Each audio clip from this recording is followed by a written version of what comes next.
बिस्मिल्लाहिर्रहमानिर्रहीम अस्सलाम वालेकुम all about electronics with me में एक और नई वीडियो के साथ आपका दोस्त मोहम्मद बशीर आपकी खिदमत में हाजिर है। फॉल्ट स्क्रीन पर आपको नज़र आ रहा है केबल कनेक्शन देने के बाद ट्यूनिंग करने के दौरान कोई भी चैनल शो नहीं होता। बस किसी किसी जगह पर हल्का सा पीछे चैनल ट्यूनिंग करने की कोशिश टेलीविज़न करता है, लेकिन चैनल ट्यून कोई भी नहीं हो रहा। मतलब टेलीविज़न में ट्यूनिंग सेक्शन के एरिया में फॉल्ट है। तो इस वीडियो में तमाम जगह जो ट्यूनिंग से रिलेटेड फॉल्ट बना सकती हैं उनको हाईलाइट करूंगा मैं। लेकिन सबसे पहले जो बैक कवर उतारने के बाद चाइना ओल्ड CRT बोर्ड 76810 वाला लगा हुआ है और ये सामने इसमें IF लगी हुई है 6019। अब इन पुराने सेट में नई IF बाज़ दफ़ा प्रॉपर काम नहीं करती, तो इसके IF को निकालने के बाद अंदर लगा हुआ जो एक छोटा सा चिप PF है उसे तोड़कर 39 PF जो कोयल वाले पॉइंट्स पर लगाया जाता है वो नई IF बदलने से ज़्यादा बेहतर काम करता है। तो अभी ये इसकी मैं जो 6019 IF ट्यूनर है इसे बाहर निकालूंगा और इसके अंदर जो PF लगा होगा उससे तोड़कर फिर वापस इसे मोड में लगाऊंगा और फिर जो कोयल वाले पॉइंट हैं उन पर 39 PF लगा के देखूंगा। उसके अलावा जो ट्यूनिंग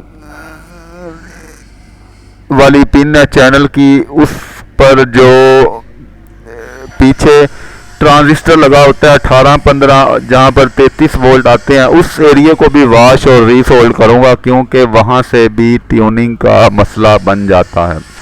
तो IF का PF जो वो मैंने तोड़ दिया है। अब इसे वापस बोर्ड में लगाकर इसके जो कोयल वाले पॉइंट है उन पर 39 PF भी लगा दिया। उसके बाद जो बाकी इसके ट्यूनिंग सेक्शन पीछे लगा हुआ है C1815 लगा हुआ है, तो इस एरिया को भी रीसोल्ड और वॉश ज़रूर करना चाहिए जब भी IF सेक्शन में कोई भी मसला हो, क्योंकि इसमें थोड़ी सी प्रॉब्लम जो है वो चैनल ट्यूनिंग जो है उसमें मसला बना सकती है।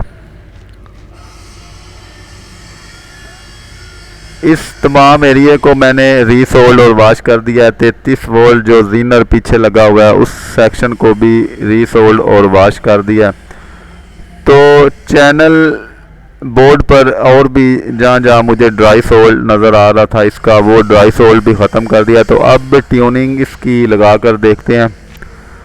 थोड़ा सा फोकस इसका मुझे आउट लग रहा है। तो IF ने अपना काम करना शुरू कर दिया, क्योंकि पहले पीछे रास्टर नहीं बन रहा था, जो मच्छर दाने दाने बनते हैं वो बनना शुरू हो गए हैं, क्योंकि IF ट्यूनर के अंदर लगा IF PF अपनी वैल्यू तब्दील कर गया था। अब चैनल इसने स्टोर करना भी शुरू कर दिए। तो पहले जो IF की कोर थी वो काफ़ी बाहर किसी ने ट्यून की हुई थी, तो अब चूँकि 39 PF लग चुका है अब उसे थोड़ा अंदर की तरफ घुमाना है, क्योंकि 39 PF लगाने के बाद IF की कोर जो है वो तकरीबन सेंटर में होनी चाहिए।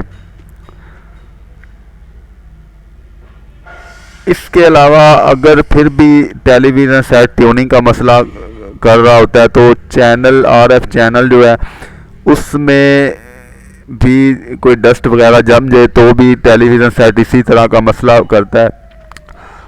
ट्यूनिंग की पिन पर लगे हुए कैपेसिटर जो हैं वो अगर अपनी वैल्यू बदल जाए तो भी ट्यूनिंग की प्रॉब्लम बन जाती है। 76810 से भी इस तरह का मसला बन जाता है, लेकिन वो तकरीबन 0.1% उसके चांस होते हैं, बहुत कम बनता है। ज़्यादातर यहीं से मसला बनता है जो चीज़ें मैं आपको बता रहा हूँ। एक वो ट्रांजिस्टर जहाँ से ट्यूनिंग वोल्टेज सिस्टम की तरफ से ट्यूनिंग के दौरान आते हैं और चैनल बदलने के साथ वो बदलते रहते हैं, वो एरिया में भी अगर डस्ट वगैरह हो या ट्रांजिस्टर या कैपेसिटर वैल्यू बदल जाए तो इसकी ये थोड़ा चैनल की पिन में भी लूजिंग है, ये जिस वजह से केबल के थोड़े चैनल इसके गंदे आ रहे हैं। खैर मेन जो मसला इसमें ट्यूनिंग का था वो मसला हमारा 39 PF लगाने के बाद हल हो गया है। तो बात करने का मकसद ये था कि ट्यूनिंग सेक्शन का फॉल्ट जो है वो सबसे पहले RF ट्यूनर से बनता है। उसके बाद जो ट्यूनिंग वोल्टेज चैनल पर जहाँ पीछे एक छोटा सा रेगुलेटर सर्किट बना होता है, सिस्टम की तरफ से बाइसिंग उस ट्रांजिस्टर की आती है, वहाँ भी ड्राई सोल्ड वगैरह बन जाए तो भी ट्यूनिंग का मसला बन जाता है। तो आज की वीडियो में इतना ही। अल्लाह ताला आपको सेहत तंदुरुस्ती अता फरमाए। चैनल को सब्सक्राइब ज़रूर कर दें, वीडियो को लाइक ज़रूर कर दें। अल्लाह ताला आपको अपने हिफ्ज़-ओ-मान में रखे। खुदा हाफिज़।